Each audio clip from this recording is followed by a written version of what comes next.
तक समझाए थे? उत्तराखंड। राजस्थान बताना आज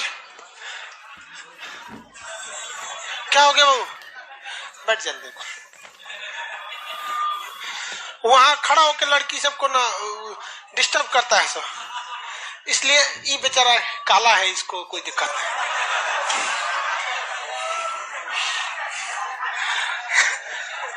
गलत कर रहे हैं हमको। यहाँ ठीक ठाक को मत बैठने देना, बस सीबीएसई टाइप का जो हो सब, वो सबको नहीं। बाकी जो मंगरेला उंगरेला टाइप करेगा चलेगा। हाँ सीबीएसई बोर्ड वाला, तो तू सीबीएसई का नहीं है, काला आदमी।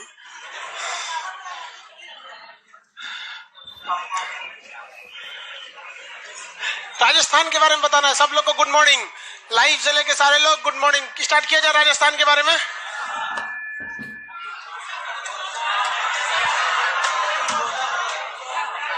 उत्तराखंड का क्वेश्चन बचा था, लाइए एक आदमी मटेरियल दे दीजिए, क्वेश्चन धड़ाधड़ पूछ डालते हैं।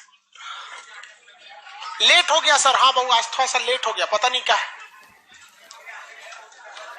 एक्चुअली। देखो यार लेट गड़बड़, मैं देर करता नहीं, देर हो जाती। मेरे घड़ी में देखो ये 10:14 हो रहा है, 10:14 और 10:25 हो रहा है। ये पगला गया मोबाइल हुआ मेरा, ये ठीक पता नहीं कैसे होगा। अभी बहुत ताम झाम करना पड़ता है। घड़ी सही यहाँ इठ दीजिए, सही हो जाएगा। एक रात 2-3 जगह जाके करना पड़ेगा। रन तो रन, एटलस की जरूरत नहीं है, इसी सब में से ले लिए। टिक मार दीजिए तुम्हारे में। नहीं ला मटेरियल दे दो, नहीं तो उत्तराखंड का क्वेश्चन कितने नंबर पेज पे है जरा बता दीजिए। लाइव वाले लोग सब लोग खोलेंगे। 46 उत्तराखंड के बारे में। आप उत्तराखंड में भरे होंगे, काला पानी भर लिया। ये 3 देशों का एक ट्राई जंक्शन पॉइंट है। पंच प्रयाग भर लिए हैं। पंच प्रयाग में कितने प्रयाग? 5। कौन कौन? विष्णु प्रयाग, कर्ण प्रयाग, रुद्र प्रयाग, देव प्रयाग, नंद प्रयाग। फिगर भी बना लिए होंगे आप लोग नदियों में। उसके नीचे अब आएंगे तो भरने वाला जगह है। कोटेश्वर क्या है भैया? बांध है। किस नदी पर है? भागीरथी नदी पर। तो कोटेश्वर में भरिए भागीरथी नदी पर बांध। कोटेश्वर में क्या भरेंगे? भागीरथी नदी पर बांध। यहाँ कोटेश्वर लिखा हुआ है, पेज नंबर 46 भरिए भागीरथी नदी पर बांध। Dam on the river Bhagirathi. Digital India लिखो।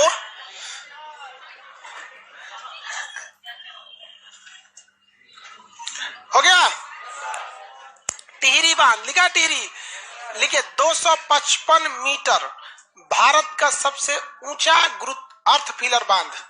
255 255 m 255 मीटर, भारत का सबसे ऊंचा कौन सा बांध है भैया? अर्थ फिलर।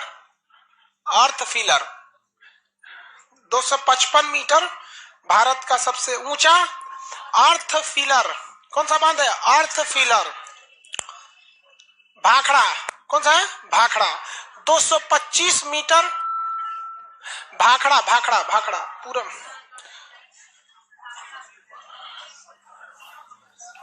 भाखड़ा नंगल कितना ऊंचा है? 225 मीटर। 225 मीटर। सतलज नदी। और कौन सा बांध है? गुरुत्वीय। गुरुत्वीय ग्रेविटी डैम 225 मीटर।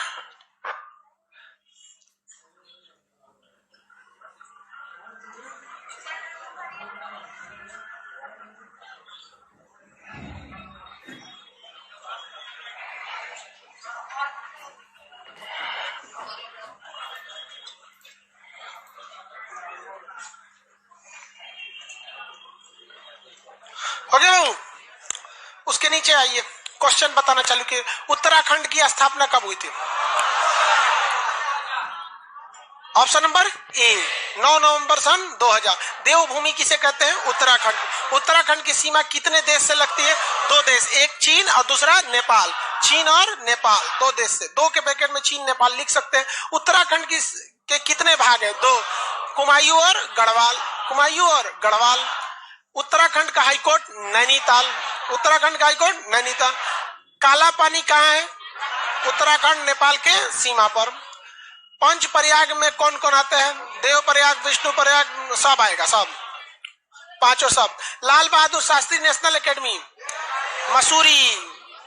देहरादून कहां से मार देगा भैया, है ही नहीं है तो उसमें मसूरी बना लीजिए, मसूरी बना लीजिए। कहीं केकरा काट के कोनो को काट दो। तू मोबाइल रखना रे बाबू, क्या कर रहा है मोबाइल में? इधर ला तो मोबाइल, ज्यादा होशियार मत किया करो। मसूरी बना लीजिएगा, मसूरी। अगला कह रहा है Indian military academy Dehradun, Indian military academy Dehradun. अगला कह रहा है लक्ष्मण झूला ऋषिकेश। भवन अनुसंधान केंद्र रुड़की, आईआईटी रुड़की, जो रुड़की है ना आईआईटी रुड़की, उसी में बनता भवन अनुसंधान केंद्र, जिसमें आपको बताया जाता है छड़ वगैरह जो होता है ना, देखते होंगे जब आप घर बनाते हैं ना, पिलर इतना ऊंचा छड़ थोड़े रहता है, अरे 10-15 फीट का छड़ रहता है। उसको जब खत्म हो जाता है तो 6 इंच ऊपर 6 इंच नीचे करके उसको जोड़ देता आदमी। जैसे ये पिलर ले जा रहा है ना, ऐसे पिलर है यहाँ पर, अब इसको क्या करता है आदमी, आप इसमें बांध देता है, एक कड़ी आता है बांध देता है। यहाँ खत्म हो गया तो दूसरा छड़ को इसी में 6 इंच नीचे से लेके जोड़ देता है आदमी, इसी में से इसे ऊपर लेके चला जाता है ऐसे। इसके 3 तरीके हैं। एक रिंग से बांध देता आदमी, जो जनरली हम लोग अपनाते हैं। हम ये जैसे हम पढ़ाते थे ना, तो पहले बहुत नीचे पढ़ाते थे, इसके नीचे 3rd फ्लोर, उसके बाद 4th फ्लोर पे आए, तब 5th फ्लोर पे आए। इस पे आने में बहुत टाइम लग गया था। इसमें 2018 में आए हम। उससे पहले ना ये सब हम ही बनवाए, मतलब खड़ा होके A to Z हम ही ऊपर करकट और तो ये जो इधर छत है ना, इसको जिसको चील कोठा बोलते हैं, जिसपे पानी टंकी रखा गया है, ये पुराना वाला, ये इसका छड़ हम ही बांधे हैं इसलिए वो टेढ़ा ताड़ा है थोड़ा भाई मिस्त्री जब भी बांधेगा तो एक नॉर्मल आदमी से तो अच्छा बांधेगा। तो नीचे पढ़ाते थे, खाली टाइम रहता तो उसमें छड़ बांध देते थे ऐसे, उसमें बकुली आता है बांधने वाला। तो ये तरीका बाद में आईआईटी रुड़की वगैरह में आगे देखिएगा तो एक और तरीका है कि वेल्डिंग कर देने के लिए। तो बड़ा बड़ा जब पुल बनता है ना, तो उसमें बांधता नहीं है, क्या कर देता है, वेल्डिंग कर देता। लेकिन दिक्कत हो जाता था वेल्डिंग में। अब कॉपलर आ गया है। कॉपलर क्या है, यहाँ छड़ खत्म हुआ ना, तो यहाँ एक और छड़ ला दीजिए, और एक तो कॉपलर आता है, उसको चूड़ी टाइप का, उसको कस दीजिए। तो ये सबसे लेटेस्ट है कॉपलर वाला। तो ये सब चीज कहाँ कहाँ खोज होता है, ये सब का निर्माण कहाँ होता है, रुड़की भवन अनुसंधान। छत का जब ढलैया होता है ना, तो छत की ढलैया में आप देखेंगे तो जो वो छड़ बिछाया जाता है, छड़ 10 और 8 का छड़ लगाएगा, 10 mm मोटा, फिर 8 mm, 10-8 का मिला के लगाएगा। पिलर रहेगा तो 12-14, 12-10 या 12-14 करके मिला। तो उसका छड़ देखेंगे तो इस तरह जाके ऐसे पचका रहता है, फिर उठा रहता है, फिर ऐसे ज्वाइंट करके ऐसे। तो ये कौन, ये सब पे रिसर्च कहाँ होता है, रुड़की। तो भवन अनुसंधान केंद्र, किस तरह से बिल्डिंग्स को, किस तरह से ओवर ब्रिज पुल को किस तरह से डिजाइन किया जाएगा कि ज्यादा दिन तक वो क्या कर सके, रुक सके। आप इवन देखिएगा ना, जो पुल वगैरह बनता है, पुल तो आजकल तो सेगमेंटल पुल आ गया है। कुछ करना ही नहीं है, एक तो सेगमेंट बना के रख देता है इस टाइप का, एक सेगमेंट बना देगा इस तरह से, इसी को ले जाकर रख देता है, जोड़ देता है, सब इसी टाइप का रहता है। जो अभी गांधी सेतु को नहीं, एनआईटी देख रहे हैं, एनआईटी आजकल ये सेगमेंटल पुल आ गया। इसमें कुछ नहीं करना, इसी टाइप का एक जगह अपना कास्टिंग यार्ड होता है, जहां इसको ढलैया किया जाता है, और इसमें छेद रहता है 3 ऐसे, यहाँ पे वो रहेगा।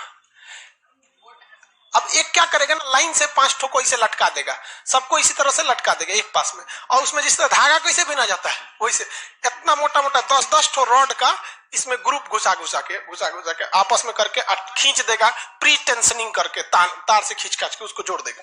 ये सारा रिसर्च कहाँ होता है, अंदर से सब खोखला रहता है। इसके ऊपर ये पुल है, ये पुल आपका, ये अंदर खोखला रहता है, इसमें जा सकते हैं आप लोग। गांधी सेतु भी तो ऐसे ही था, पुराना वाला गांधी सेतु ऐसे ही था, उसको बीच से काटा गया, एक से दूसरे को नत्थी कर दिया गया, माला जी से बनाया जाता, उसी पे लोड रहता है। तो ये सारी चीजों का कहां पे है भैया, रुड़की। आगे बढ़ गया। अगला क्वेश्चन, भवन अनुसंधान, कुंभ मेला कहाँ लगता है भैया, हरिद्वार, इलाहाबाद, उज्जैन और नासिक। Option number D. पहला राष्ट्रीय उद्यान जिम कॉर्बेट नेशनल पार्क 1936, 35 भी कभी कभी दे देता है, तो 36-35 दो याद। फुल स्क्रीन सर मेरा नहीं चल रहा है, फुल स्क्रीन नहीं चल रहा है, कहीं नहीं चलेगा, मोबाइल तुम दान दे दो किसी को, एप्लीकेशन वाले लड़का जिसका फुल स्क्रीन में नहीं चल रहा है दान दे दो मोबाइल, बहुत दिन पुराना है। मेरे मोबाइल में फुल स्क्रीन चल जाता है भैया, मेरा मोबाइल 2016 का है। अब आईफोन नहीं रे, सैमसंग है, गैलेक्सी। आईफोन है, हमको चलाने ही नहीं आता है, उसमें हर चीजें उल्टा है ससुरा। वीडियो कॉल करने के लिए उसमें फेस टाइम, गूगल क्रोम के जगह सफारी। अरे कुल दिमाग वही में लग जाएगा तो पढ़ाएगा कौन सी आदमी। फूलों की घाटी चमोली, चमोली का नाम लिखिए आप लोग। चमोली का नाम क्या है? गोपेश्वर। चमोली का नाम क्या है? गोपेश्वर। चमोली क्या मतलब जिला मुख्यालय गोपेश्वर। 13 नंबर में क्या होगा? Jim Corbett. 14 फूल। सुंदरलाल बहुगुणा ने पर्यावरण बचाने के लिए चिपको आंदोलन कहां से चालू किया? चमोली से। Option number A. कोटेश्वर तथा टिहरी बांध किस पर है? भागीरथी नदी। सबसे ऊंचा बांध कौन सा है? टिहरी 255 मीटर। टिहरी 255 मीटर। 18 सबसे ऊंचा गुरुती बांध Bhakra Nangal 225 metre. Bhakra number 225 metre. अगला विष्णु गंगा और धौली गंगा कहाँ मिलती है? विष्णु प्रयाग। विष्णु प्रयाग। अलकनंदा कहाँ बनती है? विष्णु प्रयाग। अलकनंदा और पिंडार कहाँ मिलती है? कर्ण प्रयाग। कर्ण प्रयाग। 22 नंबर अलकनंदा और मंदाकिनी कहाँ मिलती है? रुद्र प्रयाग। 23 नंबर अलकनंदा और भागीरथी कहाँ मिलती है? देव प्रयाग। गंगा कहाँ बनती है? देव प्रयाग। गंगा पहली बार मैदानी भाग में कहाँ उतरती है? हरिद्वार। कहाँ पे? हरिद्वार। ऋषिकेश भी पहाड़ है, ऋषिकेश भी पहाड़ है। हरिद्वार ही थोड़ा ठीक ठाक जगह है, मैदानी टाइप का है। ऋषिकेश तो पहाड़ है भाई साहब पूरा। अगला पहला परमवीर चक्र सोमनाथ शर्मा को दिया गया, किस रेजिमेंट के थे? कुमायूं रेजिमेंट के थे। यमुनोत्री किस पर्वत पर? बंदरपूछ। बंदरपूछ। उत्तराखंड के प्रमुख पर्यटक कौन है? अल्मोड़ा, हल्द्वानी, मसूरी, नैनीताल। कौन है? सभी है, ये सब का सब है घूमने वाला जगह। हो गया? हुमायूं नहीं बबुआ, कुमायूं। कुमायूं।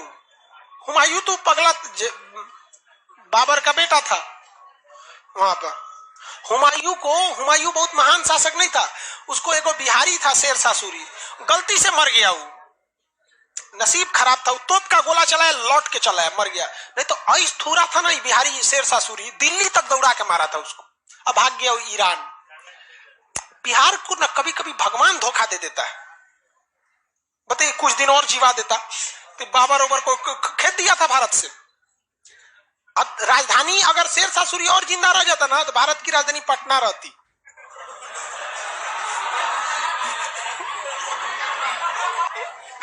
अरे वो मर गया बेचारा, मरा ने उसमें यहाँ पे, तो मुगल वाले वापस लौट आए और मुगलों ने राजधानी कहाँ बसा दिया? दिल्ली। अब मुगलों का एक लंबा कार्यकाल चल रहा है, नहीं तो इतना निपटा दिया था कब का। अगला देखिए,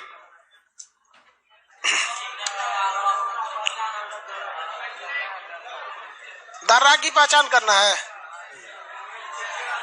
हाँ?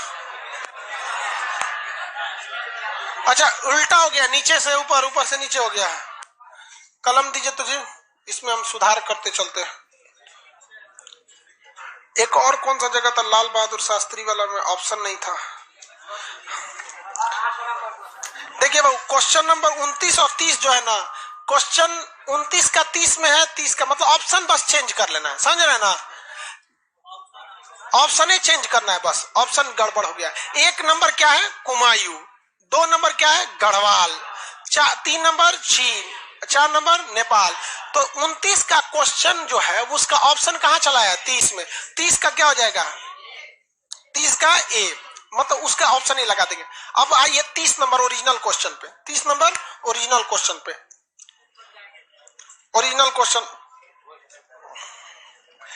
ये कौन दर रहा है? लेपुलेट। ये धर्मा, ये माना थोड़ा ज्यादा नीचे आ गया, थोड़ा ऊपर चढ़ा दीजिएगा लोग। यहाँ पे इस साइड में बड़ा सा दर रहा है माना, लास्ट वाला थोड़ा सा ज्यादा नीचे आ गया, चढ़ा दीजिएगा लोग ऊपर।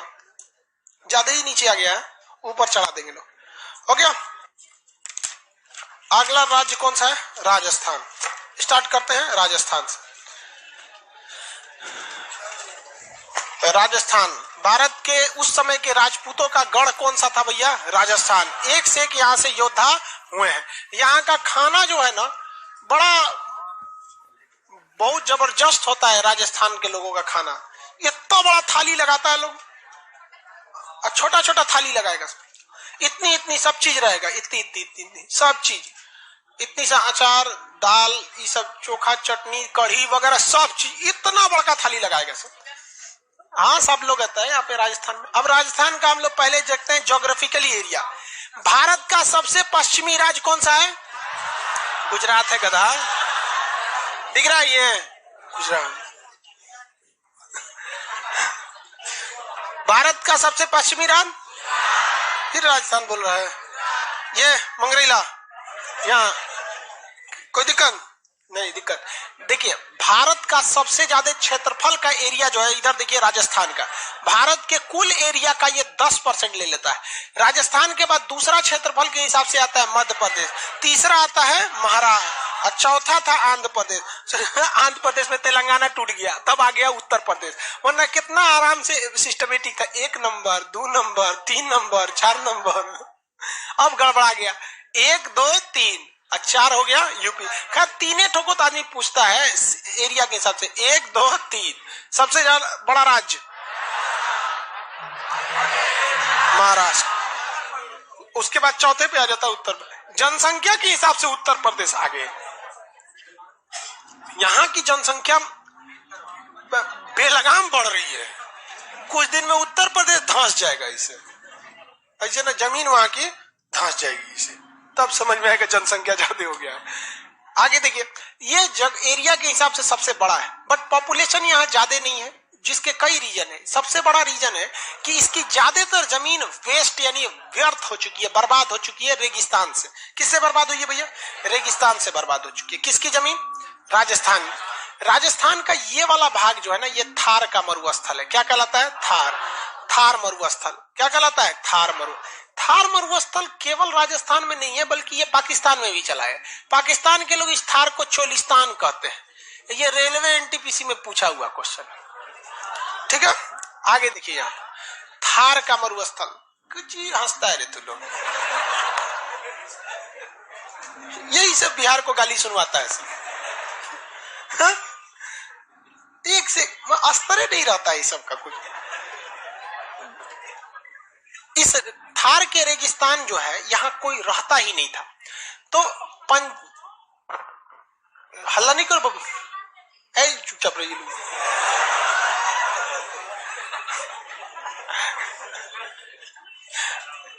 हल्ला नहीं कीजिए बाबू, आप लोग को बड़ा हो गए हैं, लड़की सब आपको लोग समझाएगा आदमी। अब थोड़ा बहुत कॉम्प्रोमाइज करके चलिए, भीड़ रहता है ना तो बहुत दिक्कत हो जाता है। लड़की लोग को कहते हैं जितना तकलीफ लड़के सह के पढ़ते हैं ना, आप लोग पढ़ाई छोड़ दीजिएगा।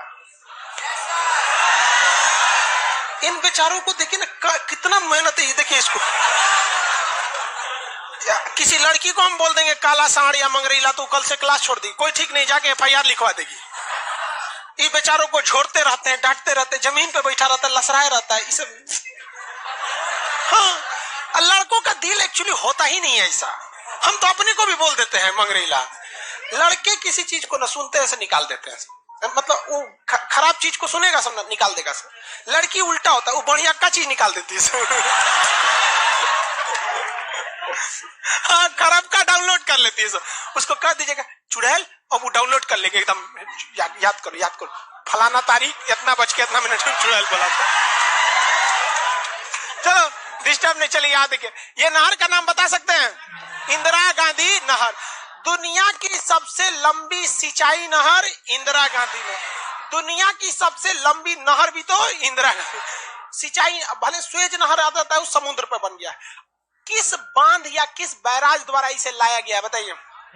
हरिके बैराज। हरिके बैराज ब्यास तथा किस नदी के संगम पर है? सतलज। ब्यास तथा सतलज, ब्यास तथा सतलज। संग आ रहा है कि नहीं आ रहा है? किसी को कोई दिक्कत? ब्यास तथा सतलज के संग।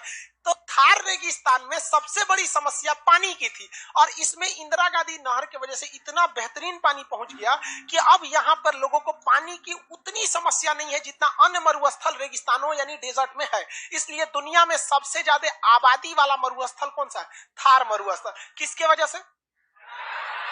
अरे इंदिरा गांधी क्यों बोलता है? इंदिरा गांधी नहर के वजह से, तो इंदिरा गांधी की वजह से, इंदिरा गांधी नहर के वजह से। इस इंदिरा गांधी यहाँ नहर हो गया, यहाँ पर किसी को कोई दिक्कत नहीं है। यहां पर एक बहुत बड़ा पर्वत है। क्या है? पर्वत। पर्वत का नाम बता सकते हैं? कौन सा पर्वत होगा? अरावली पर्वत। पर्वत बोलिए। अरावली पर्वत। दुनिया की सबसे नई पर्वत श्रेणी, सबसे पुरानी है। सबसे नई तो हिमालय है। सबसे प्राचीन पर्वत श्रेणी अरावली। सबसे प्राचीन पर्वत श्रेणी अरावली। कौन पर्वत श्रेणी? अरावली। इस अरावली पर्वत श्रेणी, बैटरी लाओ, आवाज कम हो गया। अरावली पर्वत श्रेणी जो है बहुत पुरानी है। इसकी सबसे ऊंची चोटी है माउंट आबू। इस अरावली पर्वत श्रेणी की ही एक शाखा गई है दिल्ली, जिस पर रायसीना का नाम है, जिस पर रायसीना की क्या है? पहाड़ी है। रायसीना की क्या है? पहाड़ी है। किसी कोई दिक्कत नहीं। आप अपने मटेरियल में सादा नक्शा दिया होगा राजस्थान का, ऐसे घेरिए गोल, लिखिए थार, नहर लाइए, बस नहर से पता चल जाएगा इंदिरा गांधी नहर, यहाँ पहाड़ बना लीजिए।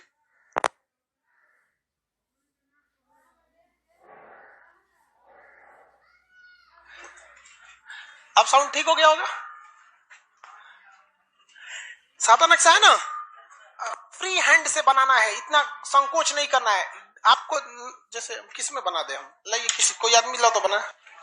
देखो ये सबसे पहले यही दे रहा है। जैसे बाबू ये हमको आइडिया लग गया कि ये पाकिस्तान के बॉर्डर पर होगा, कौन सा? थार मरुस्थल। ऐसे खींच दिए, यहाँ क्या लिख देंगे? थार। अब नहर लाना है, पता है हरियाणा से आएगा, तो यहां से एक नहर ला दिए और ऐसे ऐसे करते रफली। ये कौन सा नहर हो गया? इंदिरा गांधी नहर। बीच में पहाड़ है तो ऐसे खींच के पहाड़ हो गया अरावली। समझ गए कि नहीं? ज्यादा मतलब हिचकिचाइएगा तो दिक्कत हो जाएगा। मिल गया?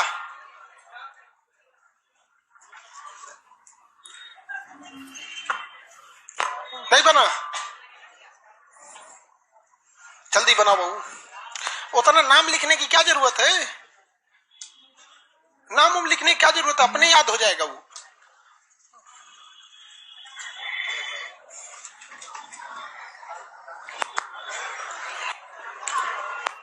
नहीं याद हो गया कि नहीं हो गया? हो गया। फिजिकल नक्शा ये किस चीज का? राजस्थान का। अब आप राजस्थान का एटलस खोलिए। राजस्थान में क्या खोलेंगे? एटलस।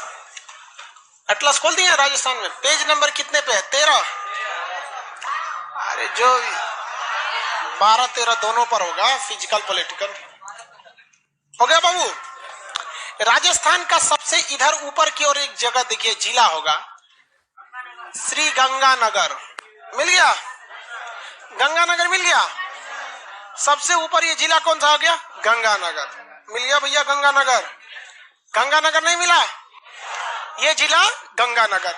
गंगानगर से नीचे उतरेंगे, यहाँ मेरी ओर ये जगह बताएं तो गंगानगर। नीचे उतरिए, ये जगह मिलेगा आपको बीकानेर।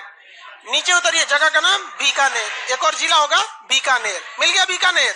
उस पर हाइलाइटर चलेगा। बीकानेर के पास इंदिरा गांधी नहर गुजर रही है। देखिए नहर गुजर रही होगा बीकानेर के पास। जा रही है कि नहीं नहर? इंदिरा गांधी के पास कौन, बीकानेर के पास कौन नहर है?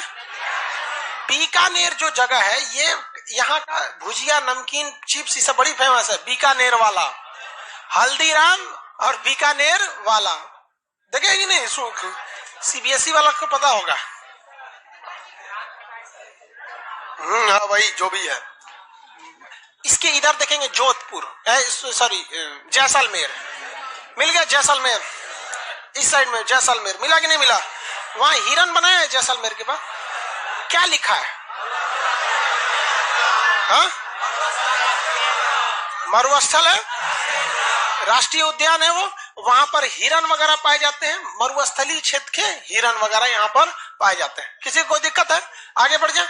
इसके नीचे देखिए, मेरी ओर देखिए, ये जैसलमेर के नीचे बाड़मेर, ऊंट वगैरह के लिए अनुसंधान केंद्र। ऊंट वगैरह बाड़मेर में ज्यादा पाए जाते हैं। मिल गया? जैसलमेर के नीचे बाड़मेर। हो गया बाड़मेर। आगे बढ़ जा। 4 जिला मिल गया। चारों जिला मेरी ओर सब लोग देखेंगे। पहला ये गंगानगर, बीकानेर, जैसलमेर, बाड़मेर।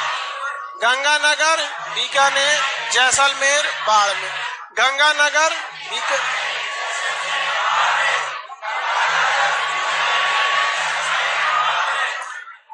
नीचे से बोलिए तो बाड़मेर, जैसलमेर, बीकानेर, गंगा नगर।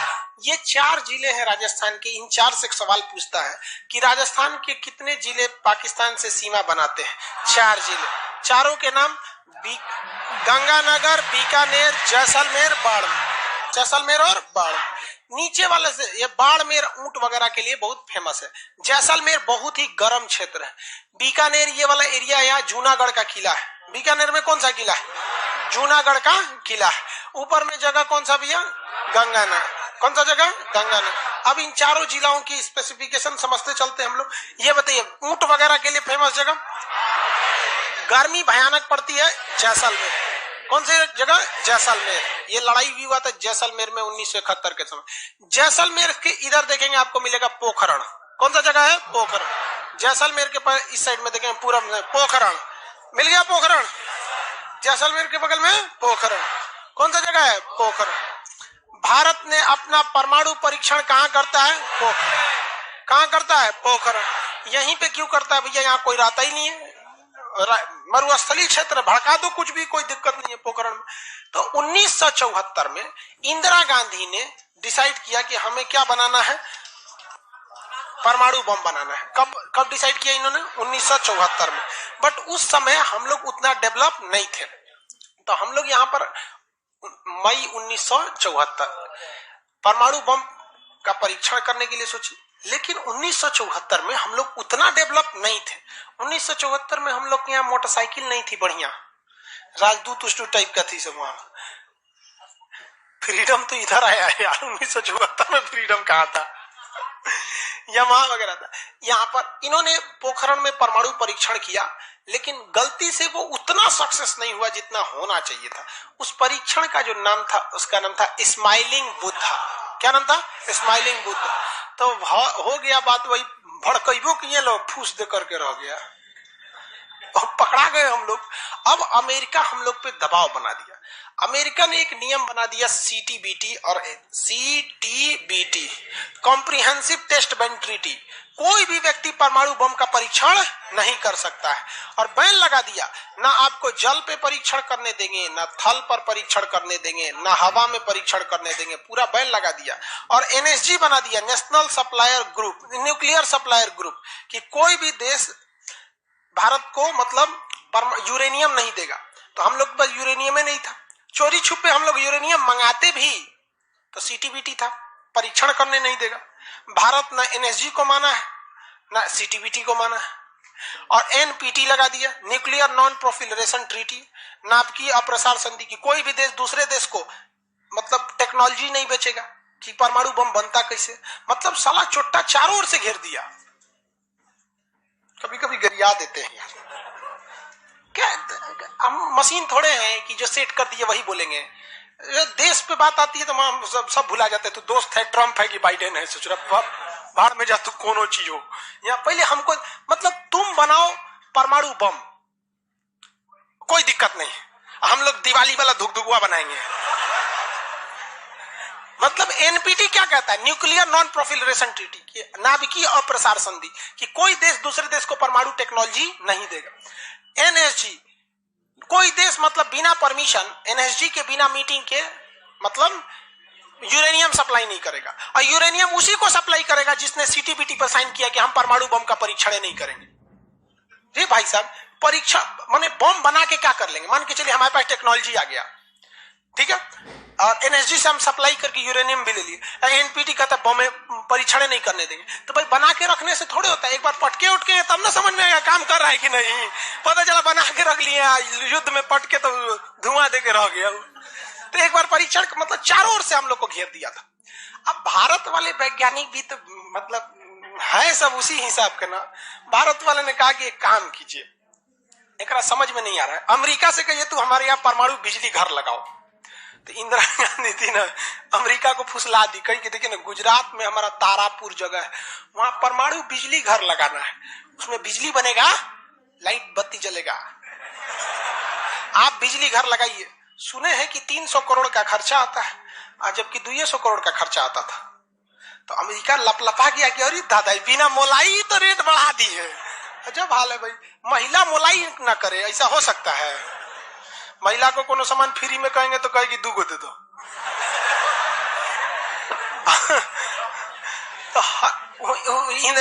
अमेरिका ने सहयोग कर दिया, हाँ हाँ हम पूरा परमाणु बिजली घर बना देंगे, बिजली बनेगा, आपके यहाँ भुकभुकवा लाइट जलेगा एकदम। तारापुर में 1972 में बिजली घर लगा दिया। अब बिजली घर चलेगा कैसे?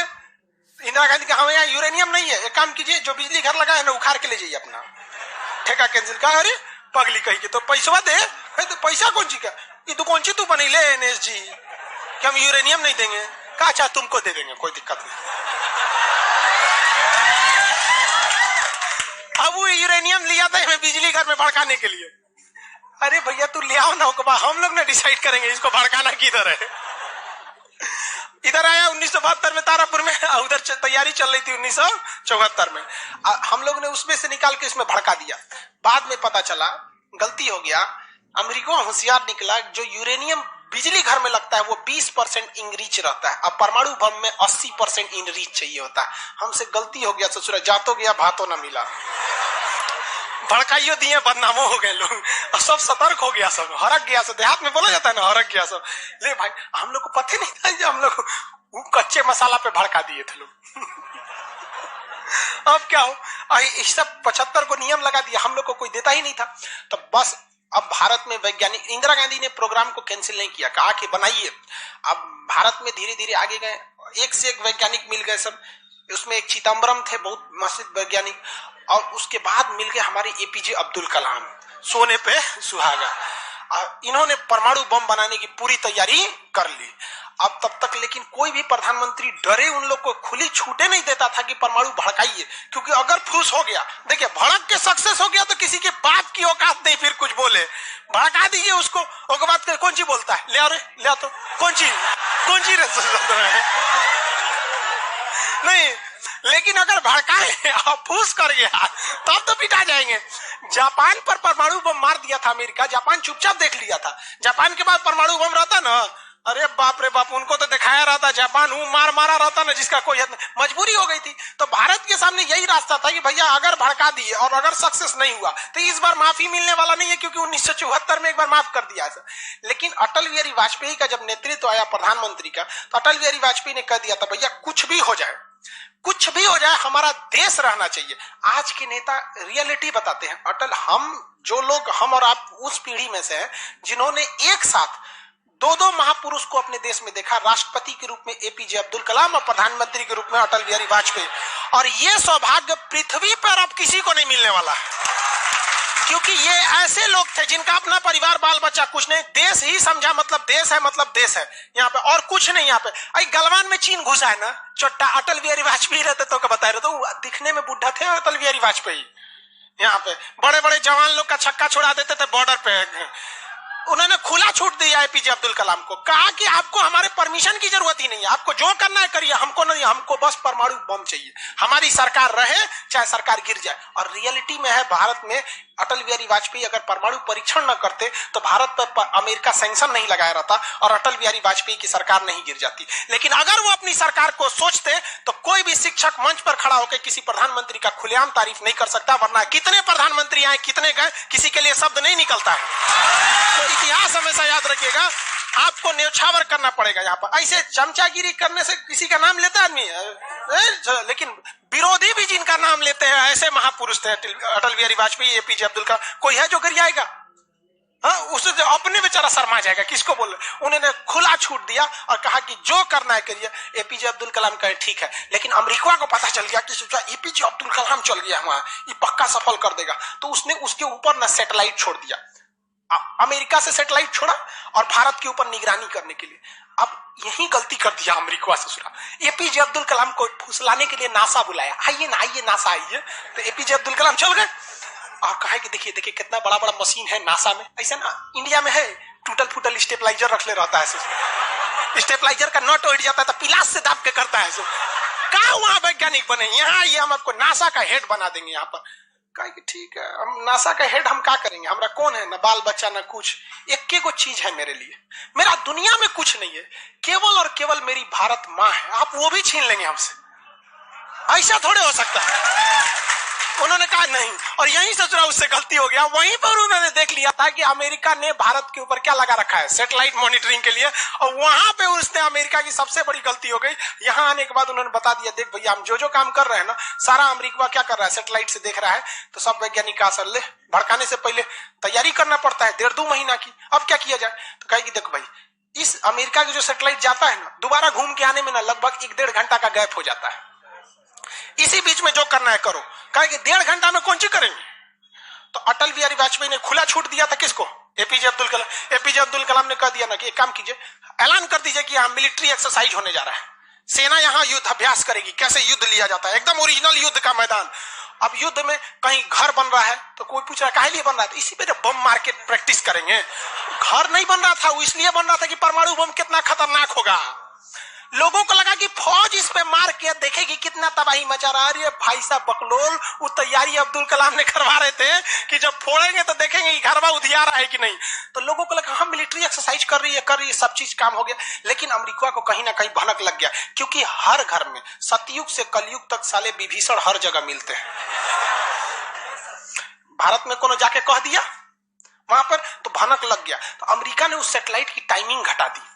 जो घंटों का गैप रहता था वो चंद मिनटों का गैप रह गया, 20-20 मिनट का गैप रहता था। लेकिन इन लोगों ने अपना काम निपटा के रख दिया था। लेकिन समस्या ये थी ना कि सब चीज तो बन के रेडी हो गया, हर चीज रेडी हो गया, लेकिन अगर परमाणु बम फोड़े और फूस दे करके रह गया, तो समस्या यही थी। भड़क गया तो टेंशन ही नहीं था। तब क्या किया गया, सैटेलाइट हुआ तो रहेगा। तो अटल बिहारी वाजपेयी का पूरा छूट था, एपीजे अब्दुल कलाम को इनको टेंशन ही नहीं था। उन्होंने कह दिया अटल बिहारी वाजपेयी से कि काम करते हैं हम अब आ गया, हम मई में इसका बम फोड़ देंगे कोनो दिन में, 9 तारीख चाहे 11 तारीख कोनो दिन हम फोड़ देंगे। तो कहें कि भाई आपको जो करना है करिए ना, हमको मत बताइए, हमको बस परमाणु बम चाहिए, बाकी अमेरिका कौन सी करेगा हम देख लेंगे यहाँ पे। तो अटल बिहारी वाजपेयी से खुला छूट मिल गया। अब इन्होंने 9 मई 1998 डेट क्या कर दिया, डिसाइड कर 2 दिन किया था, एक 9 मई को भी, फिर 11 मई को। पहले 11 मई 1998 शक्ति 98 कोड नाम था। जैसे अमेरिका का सैटेलाइट गुजरा, पूरी तरह से कैलकुलेशन हो गया था कि कैसे कैसे होने वाला। अमेरिका का सैटेलाइट जैसे गुजरा, तुरंत यहाँ पे भारत का परमाणु बम को ब्लास्ट किया गया। और जैसे ब्लास्ट हुआ तो जो मिलिट्री एक्सरसाइज कर रही थी उसको तो भेज दिया गया था 2 दिन पहले ही। जो बिल्डिंग बनाई थी वो खाली पड़ल था, धाए दे गायब हो गया बिल्डिंग, पूरा धुआं धुआं हो गया, पूरा भयानक। अब परमाणु बम क्या हो गया, लगभग सफल हो गया। वैज्ञानिकों को लग गया था सफल हो गया, लेकिन भाई अब ये फोड़े, अभी कैसे पता चल जाएगा सफल हो जाएगा। आप अंदाजा ना बता सकते कि भाई इतना तबाही एक अच्छा ही बम ला सकता है। लेकिन तब तक सैटेलाइट उसका घूम के आ रहा था, और पकड़ लेता तब क्या होता, मान के चलिए पकड़ लेता, अब पता चला कि सफल नहीं हुआ, खाली धुआं कर दिया, गड़बड़ हो गया। तुरंत अटल बिहारी वाजपेयी को फोन किए एपीजे अब्दुल कलाम कि तुरंत आप मौसम विभाग को कहिए कि राजस्थान में भयानक तूफान आया है, कोई नहीं जाएगा।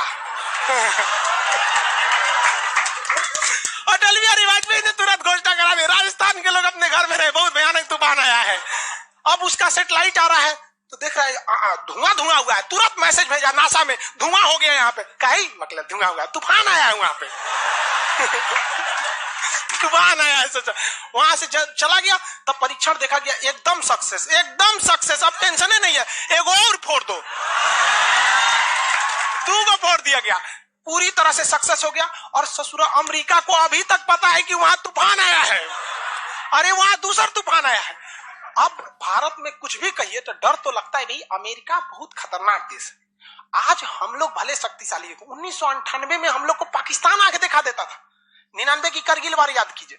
आज हम लोग बहुत आगे निकल गए, लेकिन उस समय बहुत पीछे थे हम लोग। अब डर तो था ही।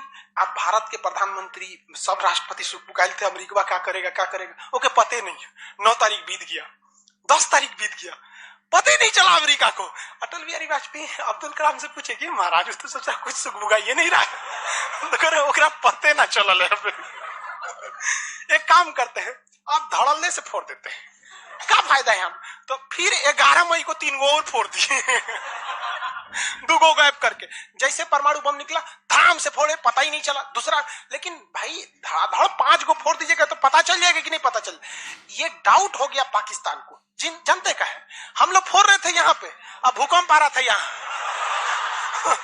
फोन किया अमेरिका को कि बकलवा आंधी उंधी ना उठ लो, फोड़ दिया वो परमाणु बम। अमेरिका सोच रहा माथा फोड़ रहा है अपना, कह रहा है कि अब क्या करें हम यहाँ पे। नासा वालन को गरियाया गिरे चोट्टा कहीं का, तू लोग को सैटेलाइट लगाओ, आई लगाओ वहां पे। कौन सी देख रहा था लोग वहां पे? कि हम तो बोलबे किए थे कि उधर दुका उठाया था, अपने ना बोल रहे थे कि आंधी उठल है वहां पे। अमेरिका आग बबूला हो गया और तुरंत अमेरिका का प्रतिक्रिया है कि भारत को इसका बहुत भारी कीमत चुकानी पड़ेगी। तो भाई जिसकी कीमत भारी ना हो उसे चुकाने में मजा क्या है। और अमेरिका ने खुलेआम भारत को ललकार दिया कि अमेरिका कभी भी इस बात को स्वीकार नहीं करेगा कि भारत एक परमाणु संपन्न देश है। भारत को कभी भी अमेरिका इस बात की मान्यता नहीं देगा। अटल बिहारी वाजपेयी ने भी कॉन्फ्रेंस तुरंत मीडिया के सामने आए और कहे कि जो चीज हमारे पास है उसके लिए हमें किसी के प्रमाण की कोई आवश्यकता नहीं है। और जिस देश को यह लगता है कि हमारे पास परमाणु बम नहीं है या जिन देश को हम पर शक है वह आ जाना युद्ध के मैदान में, बताएंगे है कि नहीं। अब पूरी तरह तबाह हो गया। अब अमेरिका माथा पीटते रह गया। अमेरिका ने आदेश दिया अपनी सेना को कि तैयार रहो। अटल बिहारी वाजपेयी ने आदेश दिया अब्दुल कलाम को कि जो बम बनाए है ना, 2-4 को फोटोकॉपी उसका रेडी रखिए। फोटोकॉपी मतलब उसका बना होना के रेडी रखिए, क्योंकि सेना की लड़ाई में भाई आर्मी टू आर्मी बहुत दिक्कत हो जाएगा। एडवांस है वो बहुत। आज के वक्त में भी हमारा हथियार वहीं से खरीद के आता है। भारत ने भी डिसाइड कर लिया कि जो होगा आपकी परमाणु बम से होगा। अमेरिका भी डर गया कि ना भाई इससे लड़ना अब ठीक नहीं है। पाकिस्तान वो बम बना के रख ले था, डरे नहीं फोड़ रहा था वो। 1 हफ्ता तक देखा कि भारत को क्या हो रहा है, क्या हो रहा है। देखा कि कुछ नहीं हुआ, इहो चुप पे फोड़ दिया। अमेरिका एकदम ककुआ गया, एकदम कह रे चट्टा कहीं का तू क्या फोड़ा रे। तो पाकिस्तान वहां झाड़ दिया अमेरिका को कि हमरे बोलेंगे कमजोर जान के, फोड़ले आपके आप बाई तो एकरा नहीं बोलेंगे आप। हम कमजोर हैं तो हमरा बोल देंगे। एक काम कीजिए, आप भारत को जो सजा दीजिएगा हम भी वही सजा काट लेंगे। सोचो हमरे पे खेल गया। हम ही लोग पे खेल गया पाकिस्तान। अब अमेरिका टेंशन में आ गया। अमेरिका ने भारत पर एम्बार्गो और प्रतिबंध लगा दिया। जैसे अभी सऊदी अरब पे प्रतिबंध लगा दिया, कल के वीडियो में बताए थे, सऊदी अरब का डस्टबिन बना दिया वहां के। तो वहां पर अमेरिका ने भारत पर प्रतिबंध लगा दिया। कोई देश भारत से सामान नहीं खरीदेगा। जो जो चीज जरूरत की थी सब चीज पर बैन लगा दिया। भारत की अर्थव्यवस्था डूब गई, पाकिस्तान की भी अर्थव्यवस्था डूब गई, लेकिन भारत को बचा लिया भारत के 55 लाख कुशल कारीगर जो विदेशों में काम करते हैं। आप प्रतिबंध लगाइएगा भी तो पूरी दुनिया का कारखाने ठप हो जाएंगे, क्योंकि हर जगह भारत के वहां वर्कर काम करते हैं। और अमेरिका या सीबीएसई वाले जो वर्कर होते हैं वो स्पेशलिस्ट होते हैं। पेंट मारता है तो पेंटे मारेगा। भारत का मिस्त्री मल्टी टैलेंटेड होता है। पेंट मार रहा है उसको कोई एक काटी ठोक दो तो बिजली वाला काम कर दे, तो हाँ तार और घींच देते हैं। मल्टी टैलेंटेड होता है और काम भी बहुत ज्यादा करता है। काम हम जब 5 बजे कर देगा तो आदमी अच्छा बोरा नीचे उतार दो, तो ये सब बड़ी काम कर देता है। मेहनती होता है सब, कोई दिक्कत नहीं है उन सब में। खाना नहीं भी है तो कोई दिक्कत नहीं, निकालेगा जो खाई नहीं है चालू। तो पूरी दुनिया से भारत को पैसे आ रहे थे। पूरी दुनिया भारत में क्या, भारत के हजारों वर्कर लाखों काम कर रहे थे, भारत में पैसा आ रहा था। तो हमारी अर्थव्यवस्था पे उतना भयानक प्रभाव नहीं पड़ा, लेकिन पाकिस्तान की अर्थव्यवस्था तो तबाह हो गई। इसके यहाँ के कोई वर्कर को ले भी नहीं जाता है। अरे चोटा कम मार करेगा कोई ठीक है नहीं है यहाँ पर। ये सब इतने बड़े बैल होते हैं सब पाकिस्तान वाला। अगर पाकिस्तान के एक मोहल्ला से 5 आदमी विदेश गया है ना, वहां अच्छा से हंसी खेसी से ड्यूटी कर रहा है, अगर उसके परिवार में यहाँ झगड़ा होगा ना तो दोनों वहां झगड़ा कर लेगा सर। तो अब्बा काहे मर लो हमारी खाला को वहां मार कर ले। उसकी अर्थव्यवस्था पूरी तरह से बर्बाद हो गई। अब पाकिस्तान के साथ अजीब सी दिक्कत था। अमेरिका अर्थव्यवस्था बर्बाद कर दिया, लेकिन पाकिस्तान भाई साहब हरामियों में नोबेल पुरस्कार मिलता तो हर साल यही लाता। इसने कहा कि एक काम करते हैं, अमेरिका ने हमको ऐसा बर्बाद किया है कि परमाणु बम होने के बावजूद हम तड़प के रह जा रहे हैं, हम भी अमेरिका को तड़पाएंगे। ये कहता है ना कि हम किसी से खरीद नहीं सकते हैं, व्यापार नहीं कर सकते हैं। एक काम करते हैं, हम परमाणु बमें बेचते हैं। सचरा उत्तरी कोरिया को बेच दिया। किंग जोंग पगला को देखे, उसका टेक्नोलॉजी पाकिस्तान दिया है। सद्दाम हुसैन को ईरान को सबको बेचने लगा कि सारा थ्योरी ले आके देखता था कि देखिए ऐसे ऐसे परमाणु बम बनता है, लीजिए 20 करोड़ दीजिए जाइए। अब अगला हिसाब 1 महीना तो काटेगा आदमी, अगला हिसाब देखे। अमेरिका कर रहा है पाकिस्तान में चोट्टा क्या कर रहा है, क्या कर रहा है, मरे हम भूखे मरे, आप प्रतिबंध हटा दिए और नहीं तो हम इसको फेसबुक पे डाल देंगे।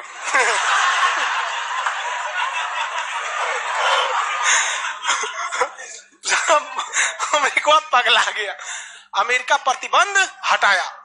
इस बार फायदा उठा लिया भारत, कहा ओकरा हटाया तो हमरो प्रतिबंध हटाओ। समझ आ गया कि नहीं? तो गलती से भी अगर हम लोग जब भी एक दूसरे का अंतर्राष्ट्रीय मंच पर साथ दिए हैं ना, तो दोनों को फायदा हुआ है। लेकिन ये चुट्टा उसको समझ में नहीं आता है। अभी भी अगर वो शांति से रहेगा ना तो बहुत आगे जाएगा, और अशांति से रहेगा तो एकदम में आगे चल जाएगा। परमाणु परीक्षण समझ में आ गया? किसी कोई दिक्कत कहां होता है? पोखरण में। आज भारत परमाणु संपन्न है या नहीं है? परमाणु की आवश्यकता है नहीं।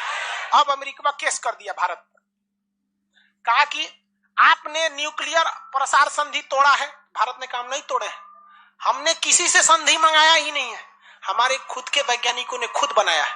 और ये बात खूब एपीजे अब्दुल कलाम ने बोला था। कौन सी बोलता है चोराए हम बनीले, बताएं कैसे बनता है। कहा कि अच्छा ठीक है ये नहीं है, लेकिन आपने यूरेनियम तो चोरी से मंगाया। कहा चुप, चोट्टा कहीं का चोरी से मंगाया। हमारे केरल में यूरेनियम निकलता है, जादूगोड़ा की खान झारखंड से निकलता है, उसी से हम बनाए। हम किसी से भीख नहीं मांगे हैं, हम हिंदुस्तानी हैं लोग यहाँ पे, भीख में तो हमें कुछ भी नहीं चाहिए। तो एनएसजी कहा कि अभी तब कहा अब कौन सी पे मुकदमा ठोके, तब इस पे ठोक दिया भारत पे। आपने परमाणु परीक्षण किया क्यों है? भारत ने ये मुकदमा जीत लिया। जानते हैं कैसे? कहा कि कैसे, हमने तो कोई नियम नहीं तोड़े। सीटीबीटी कहता है पानी में नहीं फोड़ सकते हैं, जमीन पे नहीं फोड़ सकते हैं, हवा में नहीं फोड़ सकते, हम जमीन के अंदर फोड़े हैं। भारत ने कहा फोड़ा था? जमीन के अंदर। तो भारत को उस समय हर चीज साथ दिया था, बुद्धि, विवेक, बल, शक्ति सब रहना चाहिए, तब आप जीत सकते हैं। ऐसा नहीं कि परमाणु बम ले लेने से आपको जीत जाएंगे। कब कैसा सिचुएशन था, आंधी आया है, परमाणु बम फूट गया, तो हर चीज बहुत कांड हुआ यहाँ पे।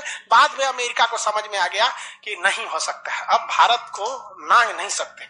वो गया जमाना जब हमारे ऊपर किसी का शासन हुआ करता था। आज भी भारत में बस जाति पात खत्म हो जाए, ऊंच नीच पे लड़ना खत्म हो जाए, और Congress BJP high party how party मतलब नेतागिरी खत्म हो जाए, तो सोचिए ना हमारे पास कमी किस चीज की है कि नहीं? नेतागिरी तो सॉल्व हो सकता है। यूपीएससी का एग्जाम कंपलसरी कर दीजिए नेता बनने के लिए।